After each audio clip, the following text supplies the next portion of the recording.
Bismillahirrahmanirrahim. Assalamualaikum warahmatullahi wabarakatuh.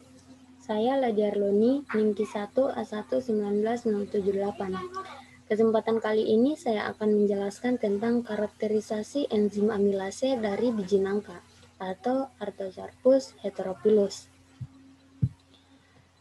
Enzim amilase merupakan salah satu enzim pencernaan yang diproduksi di kelenjar liur, pankreas, dan usus halus. Enzim ini bertugas memecah zat pati atau karbohidrat menjadi gula atau glukosa. Pada saat seseorang mengonsumsi dengan cara mengunyah makanan yang mengandung karbohidrat, maka kelenjar liur di dalam mulut akan menghasilkan enzim amilase. Kemudian setelah tertelan makanan tersebut akan dicerna lebih lanjut di usus halus oleh enzim amilase yang dihasilkan oleh pankreas. Fungsi enzim amilase adalah agen yang dapat mempercepat pemecahan karbohidrat menjadi gula. Keberadaannya sangat penting bagi sistem pencernaan manusia. Bahkan kelebihan dan kekurangan enzim amilase bisa menjadi sebuah tanda gangguan kesehatan di sistem pencernaan. Ada dua jenis enzim amilase, yaitu alfa amilase dan beta amilase.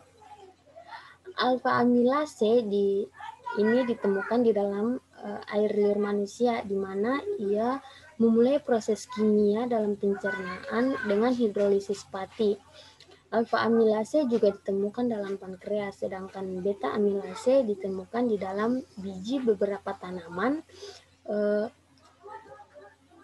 serta bakteri, ragi, dan jamur. Amilase sangat berperan dalam industri pembuatan roti, sirup, tekstil, dan farmasi. Salah satu bahan yang memiliki potensi untuk dieksploitasi sebagai sumber enzim amilase adalah biji nangka.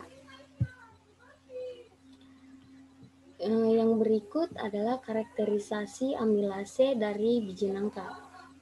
Yang pertama yaitu pH optimum.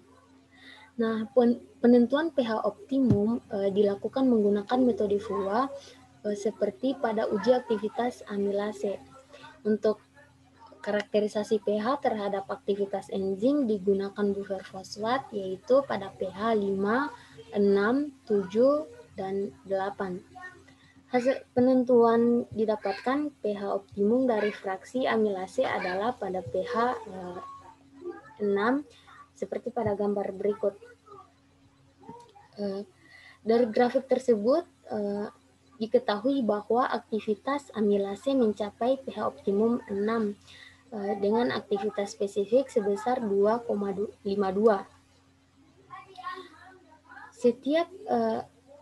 Setiap enzim memiliki pH optimum di mana pada pH tersebut struktur tiga dimensinya paling kondusif untuk mengikat substrat.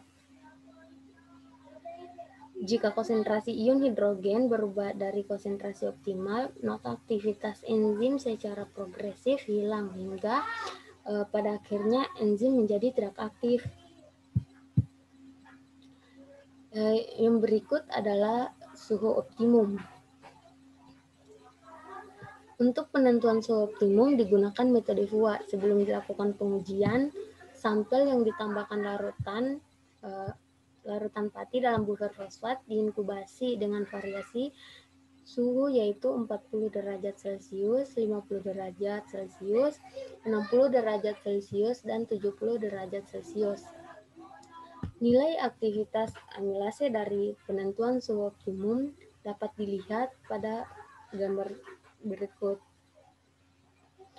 Aktivitas amilase meningkat seiring dengan peningkatan suhu inkubasi. Namun, setelah mencapai suhu maksimum, aktivitasnya menurun.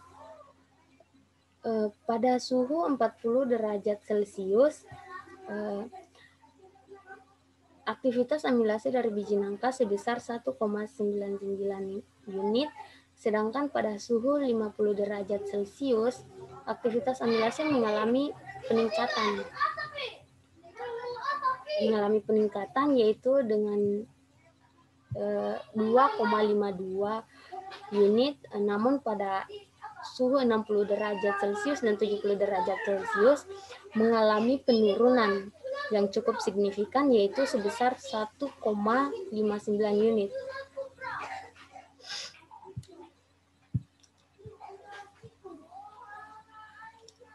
Dari hasil ini didapatkan bahwa suhu optimum amilase dari biji nangka yaitu 50 derajat Celcius.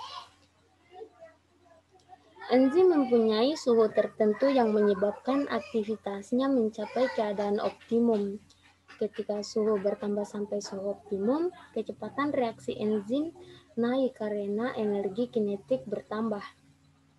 Selain meningkatkan energi kinetik, bertambahnya suhu juga akan meningkatkan frekuensi tumbukan antara molekul enzim dan substrat, sehingga enzim menjadi aktif.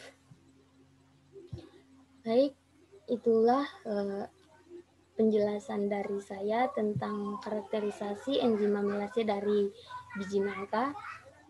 Sekian dan terima kasih. Wassalamualaikum warahmatullahi wabarakatuh.